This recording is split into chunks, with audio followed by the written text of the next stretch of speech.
Hoje, 23 de agosto de 2012, vale a pena um comentário sucinto sobre a continuação do julgamento da ação penal 470.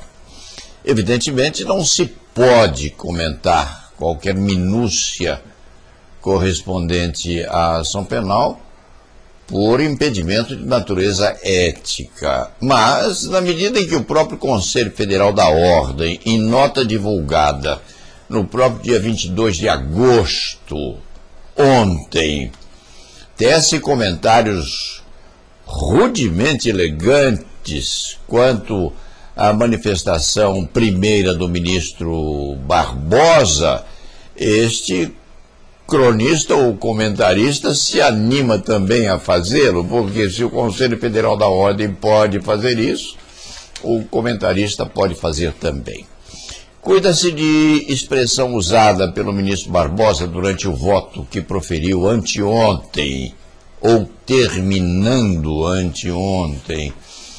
O ministro Barbosa trouxe a sua apreciação das defesas, uma expressão vegetariana, chamou as preliminares de abobrinhas. Afirmou-se, portanto, no Conselho Federal, além de outras alocuções usadas pelo ministro Barbosa, chamou-se a isso de tentativa de emparedar a defesa, contrariamente às manifestações do ministro Lewandowski. O ministro, sempre que se referia aos defensores, o fazia de forma muito respeitosa e honrosa para a defesa. Correspondendo ao voto do ministro Lewandowski, apenas duas observações. A primeira: este comentarista tem 52 anos de advocacia criminal e somente uma vez na vida obteve de um tribunal, em recurso adequado, a modificação do título exculpatório. O réu havia sido absolvido no primeiro grau por insuficiência de provas. No recurso, o comentarista pretendeu modificar aquele título insuficiência de provas para impossibilidade de condenação por ausência de provas de ter praticado ou concorrido para a infração penal. Já se vê que as duas colocações são diferentes, porque não haver prova suficiente para a condenação é diferente de insuficiência de provas para a condenação e é diferente também de inexistência de prova de concurso para a infração penal. As consequências, inclusive cíveis, dessa absolvição são muito importantes. Então, deixa-se muito bem posto que é a segunda vez na vida em que este comentarista vê a mudança de um título absolutório, referente inclusive à posição do ministro Luiz, tem um nome japonês, o sobrenome dele.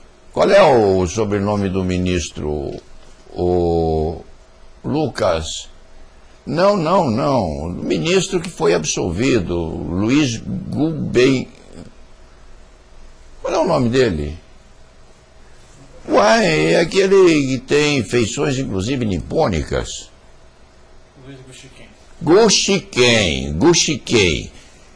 É nome nipônico. Então, até é muito simpático aquele ministro. O ministro Lewandowski propõe a absolvição por inexistência de prova para a condenação, o que é muito diferente e muito salutar para a atividade exculpatória. Outra manifestação do ministro Lewandowski, que nas 5 horas em que manifestou o seu voto, não foi ato falho, não.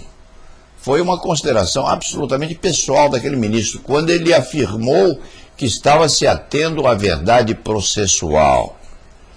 Verdade processual é diferente da verdade real, porque a verdade real é inatingível para nós seres humanos.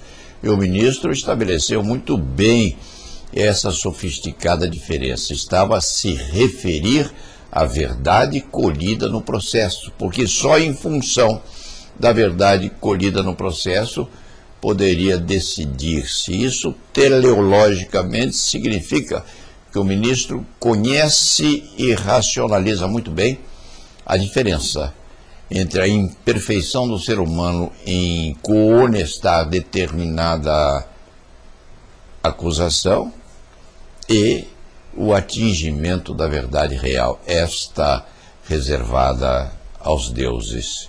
E tenho dito,